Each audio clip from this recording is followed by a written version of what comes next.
Applause entertainment நீலம் studios தயாரிப்பில் applause entertainment மற்றும் பாரஞ்சித் வழங்கும் மாரி செல்வராஜ் இயக்கத்தில் ரூம் நடிக்கும் பைசன் காலமடான் வெற்றி நடை போடுகிறது. தொழிலதிபர் மெகுல் சோக்சியை இந்தியா அழைத்து வருவதற்காக மும்பையில் பிரத்யேக சிறை வார்டு ஏற்பாடு செய்யப்பட்டுள்ளது. பஞ்சாப் நேஷனல் வங்கியில் 13,000 கோடி ரூபாயை மோசடி செய்துவிட்டு பெல்ஜியமில் தலைமறைவாக இருந்த மெகுல் சோக்சியை அந்நாட்டு போலீசார் கைது செய்தனர். மெகுல் சோக்சியை இந்தியாவுக்கு நாடு கடத்த வேண்டுமென பெல்ஜியம் நீதிமன்றத்தில் இந்திய அரசு கோரிக்கை வைத்திருந்தது.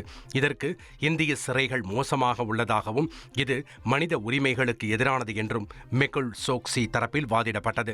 இதனை கருத்தில் கொண்ட இந்திய அரசு மும்பை ஆர்தர் ரோடு சிறைச்சாலையில் மெகுல் சோக்சிக்காக பிரத்யேக சிறை வார்டை அமைத்தது.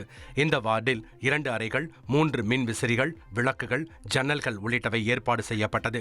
மெகுல் சோக்சிக்கென தனி குளியலறை, நடைப்பயிற்சி பகுதி, யோகா பயிற்சி அமர்வுகள் மற்றும் படிப்பதற்கு பத்திரிகைகள் போன்ற வசதிகளும் ஏற்பாடு செய்யப்பட்டுள்ளது. இதனை பெல்ஜியம் நீதிமன்றத்தில் இந்திய அரசு தெரிவித்ததை அடுத்து மெகுல் சோக்சியை நாடு கடத்த பெல்ஜியம் நீதிமன்றம் அனுமதி அளித்துள்ளது. அப்ளாஸ் என்டர்டைன்மெண்ட் நீலம் ஸ்டுடியோஸ் தயாரிப்பில் அப்ளாஸ் என்டர்டைன்மெண்ட் மற்றும் பாரஞ்சித் வழங்கும் மாரி செல்வராஜ் இயக்கத்தில் ரூம் நடிக்கும் பைசன் காலமடான் வெற்றி நடை போடுகிறது.